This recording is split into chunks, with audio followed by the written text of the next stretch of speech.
وہ اس لیے کہہ پا رہا ہے کہ وہ ہر سسٹم میں ان کے لوگ ہیں، سکھ لوگ ہیں. مسلمان اسے کہہ سکتا ہے؟ نہیں کہہ سکتا ہے. تو کل ملا کے ہمارے سمجھ میں یہی آتا ہے کہ علم جس پہ سب سے زیادہ توجہ اللہ نے دیا، اللہ کے نبی نے دیا، اس کو ہم اگنور کرتے رہے. قوم نے جو چندہ دیا یا قوم نے جو بڑھاوا دیا مدرسوں کا، اس مدرسوں میں بھی اگر مجھے جہاں تک لگتا ہے کہ ان مدرسوں میں اگر یہ سسٹم بنا ہوتا نا کہ ایک سبجیکٹ قرآن کی، ایک سبجیکٹ حدیث کی، ایک سبجیکٹ انگلش کی، ایک سبجیکٹ میتھ کی، ایک سبجیکٹ سائنس کی، اور جس طرح سے میتھ کو 10 سالوں میں پڑھایا جاتا ہے، 10 سال تک بچہ پڑھتا ہے نا میتھ کو، پہلی کلاس میں جوڑ گھٹانا، دوسری کلاس میں گنا بھاگ، ایسے کرتے کرتے 10ویں میں جا کر کے وہ اس لائق ہوتا ہے کہ وہ انجینئرنگ میں ایڈمیشن لے سکے. تو شاید اگر قرآن کو بھی 10 بھاگ میں پڑھایا جاتا نا 10 سال میں، تھوڑا تھوڑا کر کے سمجھا کر کے، حدیث کو بھی تھوڑا تھوڑا کر کے سمجھا کر کے پڑھایا جاتا، ساتھ میں میتھ کو بھی پڑھایا گیا ہوتا، تو آج ہم حافظ بھی ہوتے، ہم قرآن کو سمجھنے والے بھی ہوتے، ہم حدیث کو جاننے والے بھی ہوتے، اور ہم ایک انجینئر بھی ہوتے، ہم ایک ڈاکٹر بھی ہوتے، ہم ایک وکیل بھی ہوتے، ہم شاید جج بھی ہوتے. تو جب ہم اس عہدے پہ جاتے نا، جج والی عہدے پہ، پولیس میں ہوتے یا فوج میں ہوتے، تو ہم اپنی ذمہ داری بخوبی نہایت طریقے سے پورا کرتے.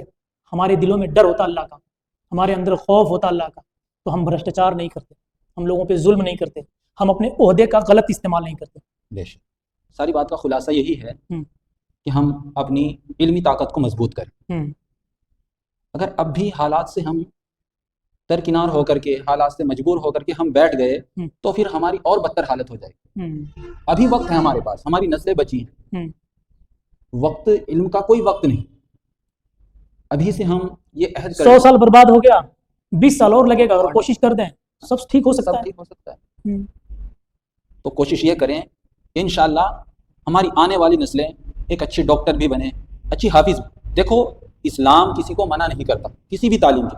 اسلام کہتا ہے کہ آپ اچھے ڈاکٹر بھی بنیے، اچھے انجینئر بھی بنیے، اچھے پروفیسر بھی بنیے، یعنی ہر عہدے میں جائیے آپ، بشرطے کہ اپنا ایمان مقدم رکھو.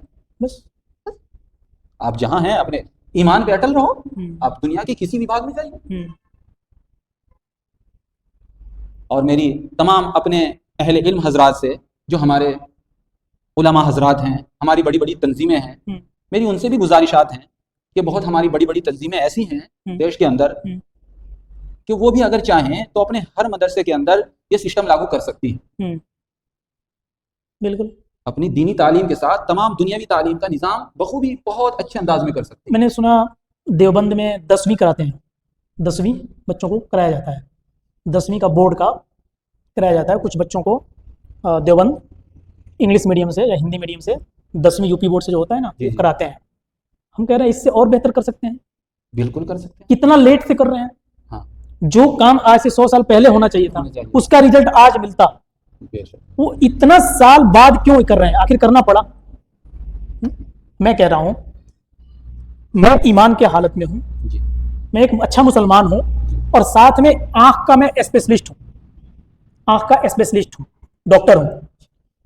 تو آنکھ کو بنانے والے نے کیسے بنایا، کس طریقے سے اس میں روشنی پیدا ہوتی ہے، کس طریقے سے آنکھ دور کی چیزوں کو دیکھتا ہے، کس طرح آنکھ قریب کی چیزوں کو دیکھتا ہے، کس حالت میں آنکھ کو نقصان ہوتا ہے، کس کام کی وجہ سے، کس ہماری حرکتوں کی وجہ سے آنکھ کو فائدہ پہنچتا ہے، آنکھ کی کیا قیمت ہے، یہ اللہ کی قدرت ہے نا آنکھ. تو اس کو ایک وہ ڈاکٹر بہتر سمجھ سکتا ہے اللہ کی قدرت کو، یا کیول ہم دینی تعلیم حاصل کر لیں تو ہم سمجھ سکتے ہیں؟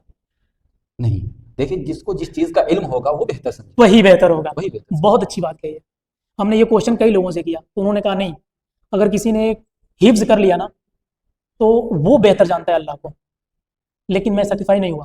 میں نے کہا جو جس فیلڈ میں بہتری حاصل کرے گا وہ اس فیلڈ کا ماہر ہے. ماہر ہے نا. بالکل. تو اگر میں ایک مسلمان ہوں اور میں نے آنکھ کے بارے میں اسپیشلسٹ پڑھائی کر لی ہے، کیونکہ آنکھ کو بنانے والا اللہ ہے، اور آنکھ کو اگر کوئی دقت ہو جاتی ہے تو اس بیماری کو دور کرنے کے لیے جو چیز چاہیے وہ بھی اللہ کی بنائی ہوئی ہے. تو اللہ نے کہا کہ تم علم حاصل کرو، تم ہر پریشانی سے دور رہو گے. تو ہم نے کیا کیا، ہم نے علم حاصل کیا، اور ہم علم مطلب جانکاری، مجھے جانکاری ہوئی، میں نے پڑھائی کی اور اس چیز کا کھوج کیا، اور اس چیز کو اٹھا کر کے ہم نے دوائی کے روپ میں استعمال کیا، آنکھ ہمارا ٹھیک ہو گیا. تو یہ ایک سیوا ہے کہ نہیں ہے؟ یہ انسانیت کی سیوا ہے کہ نہیں ہے؟ بہت بڑی سیوا ہے. تو انسانیت کی سیوا کا اسلام میں کتنا اہمیت ہے؟ انسان کی سیوا کا تو دیکھو اسلام تو یہ کہتا ہے کہ انسان کی سیوا میں اگر آپ کی تن من جان بھی لگ جائے تو گریز نہ کرو. بتائیے.